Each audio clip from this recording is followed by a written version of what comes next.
बहुत पुरानी बात है। एक जंगल में दो पक्के दोस्त रहते थे। एक था गीदड़ और दूसरा था ऊंट। गीदड़ काफ़ी चालाक था और ऊंट सीधा सा। ये दोनों दोस्त घंटों नदी के पास बैठकर अपना सुख दुख बांटते थे। दिन गुजरते गए और उनकी दोस्ती गहरी होती गई। एक दिन किसी ने गीदड़ को बताया कि पास के खेत में पके हुए तरबूज है। ये सुनते ही गीदड़ का मन ललचा गया, लेकिन वो खेत नदी पार था। अब नदी को पार करके खेत तक पहुंचना उसके लिए मुश्किल था, इसलिए वो नदी पार करने की तरकीब सोचने लगा। सोचते सोचते वो ऊंट के पास चला गया। ऊंट ने देखा कि समय गीदड़ को देखकर पूछा, मित्र तुम यहाँ कैसे? हम तो शाम को नदी किनारे मिलने आते थे। तब गीदड़ ने बड़ी ही चालाकी से कहा, देखो मित्र, पास के ही खेत में पके तरबूज है। मैंने सुना है तरबूज बहुत मीठे हैं, तुम उन्हें खाकर खुश हो जाओगे, इसलिए तुम्हें बताने चला आया। ऊंट को तरबूज काफ़ी पसंद थे। वो बोला, वाह, मैं अभी उस गांव में जाता हूँ, मैंने बहुत समय से तरबूज नहीं खाए हैं। ऊंट जल्दी जल्दी नदी पार करके खेत जाने की तैयारी करने लगा। तभी गीदड़ ने कहा, दोस्त, तरबूज मुझे भी अच्छे लगते हैं, लेकिन मुझे तैरना नहीं आता है। तुम तरबूज खा लोगे तो मुझे लगेगा कि मैंने भी खा लिया। तभी ऊंट बोला, तुम चिंता मत करो, मैं तुम्हें अपनी पीठ पर बैठाकर नदी पार करवाऊंगा, फिर साथ में मिलकर तरबूज खाएंगे।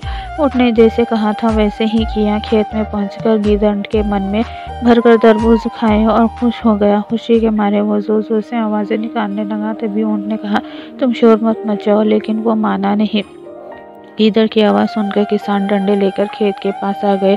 गीदड़ चालाक था, इसलिए जल्दी से पेड़ों के पीछे छुप गया। ऊंट का शरीर बड़ा था, इसलिए वह छुपा नहीं पाया। किसानों ने गुस्से से मारे, उसे बहुत मारा। किसी तरह अपनी जान बचाते हुए ऊंट खेत के बाहर निकला।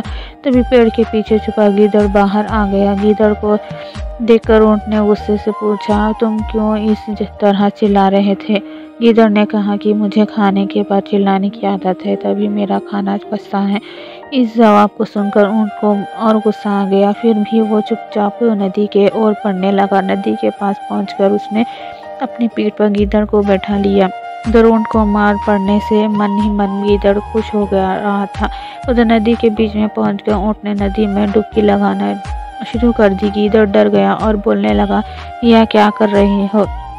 गुस्से में ऊंट ने कहा, मुझे कुछ खाने के बाद उसे हजम करने के लिए नदी में डुबकी मारनी पड़ती है। गीदड़ को समझ आ गया कि ऊंट उसके लिए का बदला ले रहा है। बहुत मुश्किल से गीदड़ पानी के अपनी जान बचाकर नदी के किनारे पहुंचा। उस दिन के बाद से गीदड़ ने कभी भी ऊंट को परेशान करने की हिम्मत नहीं की। ऊंट और गीदड़ की कहानी से ये सीख मिलती है कि चालाकी नहीं करनी चाहिए, अपनी करनी खुद पर भारी पड़ जाती। जो जैसा करता है उसे वैसा ही भरना पड़ता है।